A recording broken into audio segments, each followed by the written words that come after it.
Shalom jemaat yang kasih Tuhan, hari ini dalam salam pagi akhir pekan kita akan memulai satu kitab yang baru, yaitu kitab Ulangan. Kita akan membaca dari kitab Ulangan pasal yang pertama. Inilah perkataan-perkataan yang diucapkan Musa kepada seluruh orang Israel di seberang sungai Yordan, di padang gurun di Araba Yordan, di tentangan Suf antara Paran dengan Tofel, Laban, Hazerot, dan di Zahab. 11 hari perjalanan jauhnya dari Horeb sampai Kades Barnea melalui jalan pegunungan Seir. Pada tanggal 1 bulan 11 tahun ke-40 berbicaralah Musa kepada orang Israel sesuai dengan segala yang diperintahkan Tuhan kepadanya demi mereka. Setelah ia memukul kalah Sihon, raja orang Amori yang diam di Hesibon, dan Og, raja negeri Basan yang diam di Asitarot dekat Edrei. Di seberang sungai Yordan, di tanah Moab, mulailah Musa menguraikan hukum Taurat ini, katanya, Tuhan Allah kita telah berfirman kepada kita di Horeb demikian. Telah cukup lama kamu tinggal di gunung ini, majulah, berangkatlah, pergilah ke pegunungan orang Amori dan kepada semua tetangga mereka di Araba Yordan, di pegunungan, di daerah bukit, di tanah Negeb, dan di tepi pantai laut, yakni negeri orang Kanaan, dan ke gunung Libanon sampai Efrat, sungai besar itu. Ketahuilah aku telah menyerahkan negeri itu kepadamu. Masukilah, dudukilah negeri yang dijanjikan Tuhan dengan sumpah kepada nenek moyangmu, yakni Abraham, Ishak, dan Yakub, untuk memberikan kepada mereka dan kepada keturunannya.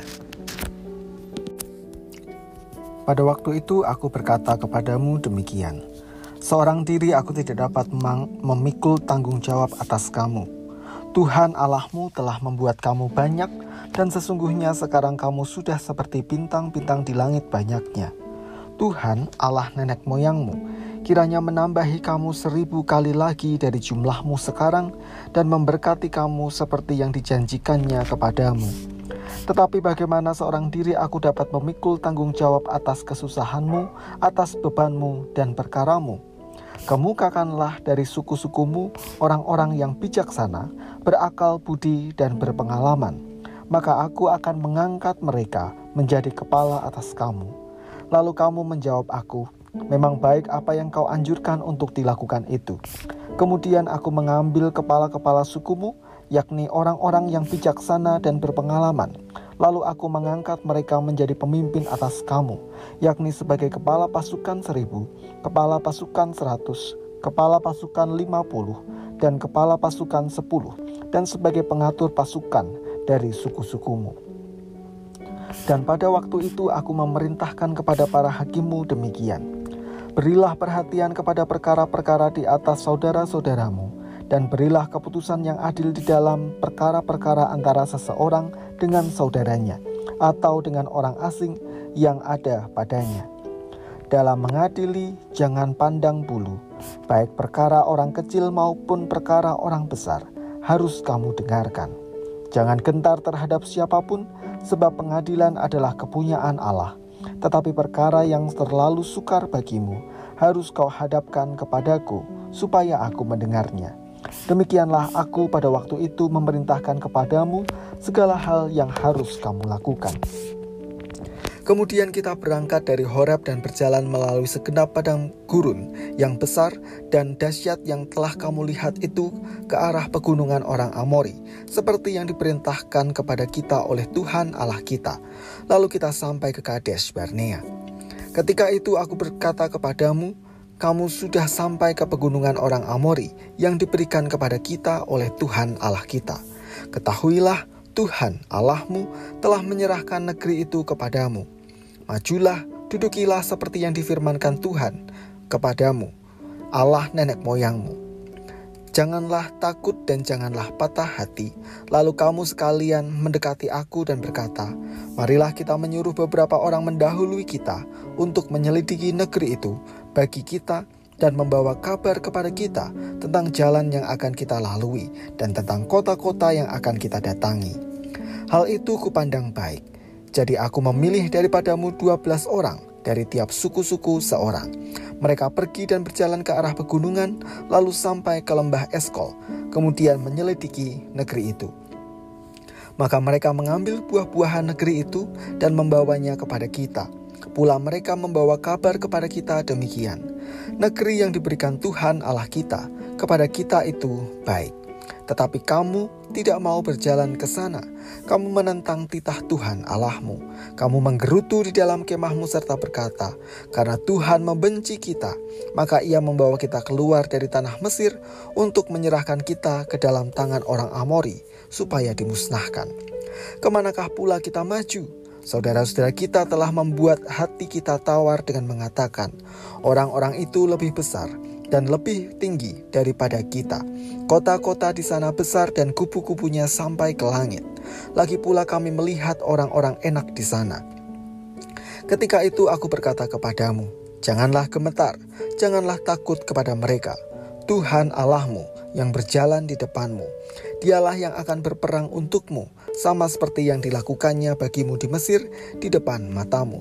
Dan di padang gurun di mana engkau melihat bahwa Tuhan Allahmu mendukung engkau, seperti seseorang mendukung anaknya, sepanjang jalan yang kamu tempuh sampai kamu tiba di tempat ini.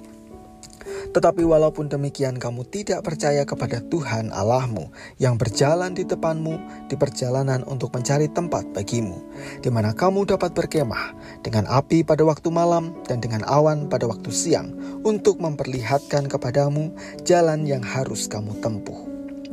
Ketika Tuhan mendengar gerutumu itu, ia menjadi murka dan bersumpah, tidak seorang pun dari orang-orang ini, angkatan yang jahat ini, akan melihat negeri yang baik, yang dengan sumpah kujanjikan untuk memberikannya kepada nenek moyangmu, kecuali Kaleb bin Yefune.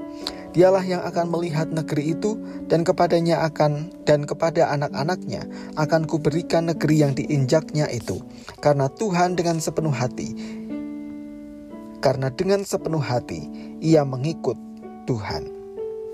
Juga kepadaku Tuhan murka oleh karena kamu dan berfirman, juga engkau tidak akan masuk ke sana.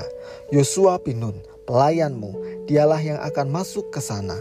Berilah kepadanya semangat, sebab dialah yang akan memimpin orang Israel sampai mereka memiliki negeri itu.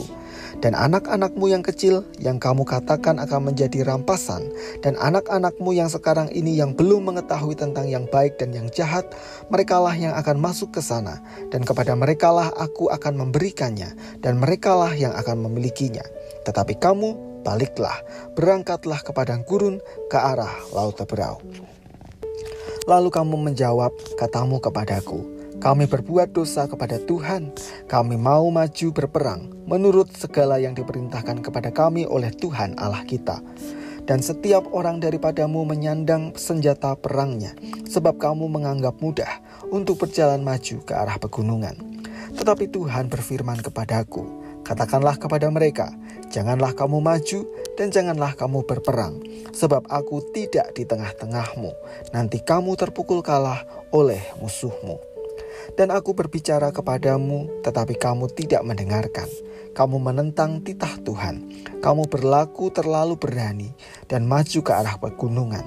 Kemudian orang Amori yang diam di pegunungan itu keluar menyerbu kamu, dan mereka mengejar kamu seperti lebah, dan mengalahkan kamu dari Seir sampai Horma. Lalu kamu pulang dan menangis di hadapan Tuhan.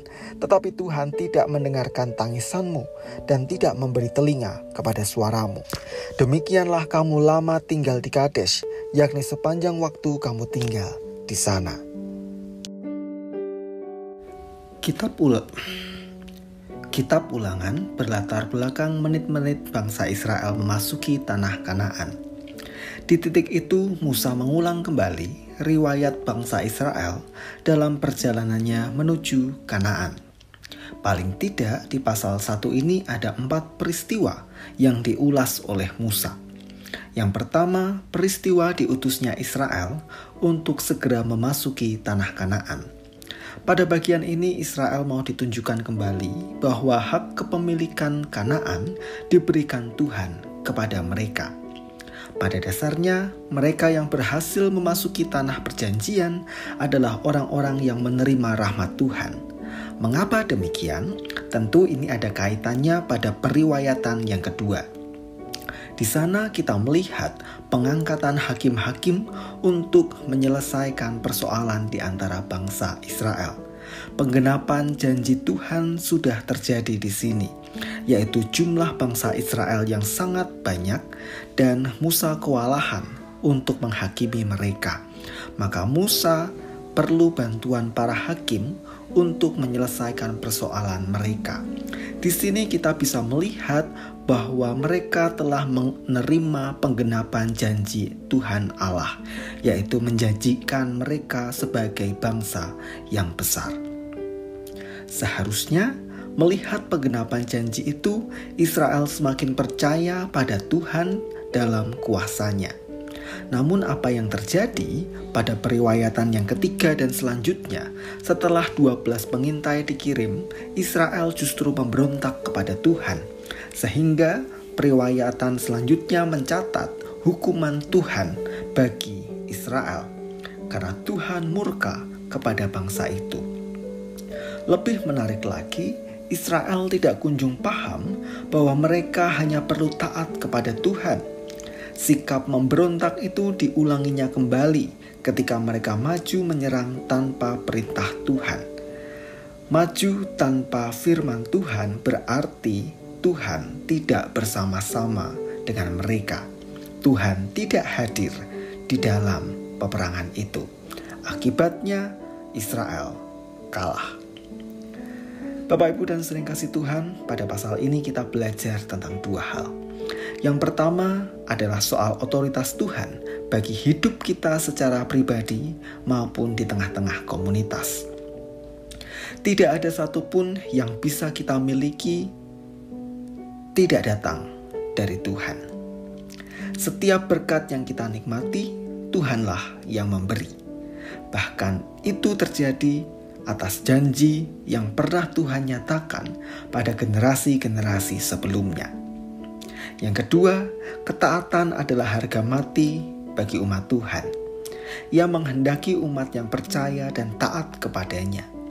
Setiap gerak kita harus berasal dari apa yang Tuhan kehendaki di dalam firman-Nya. Jika tidak, atau jika ternyata kita memberontak kepada Tuhan, jangan terkejut jika ada akibat yang harus kita tanggung.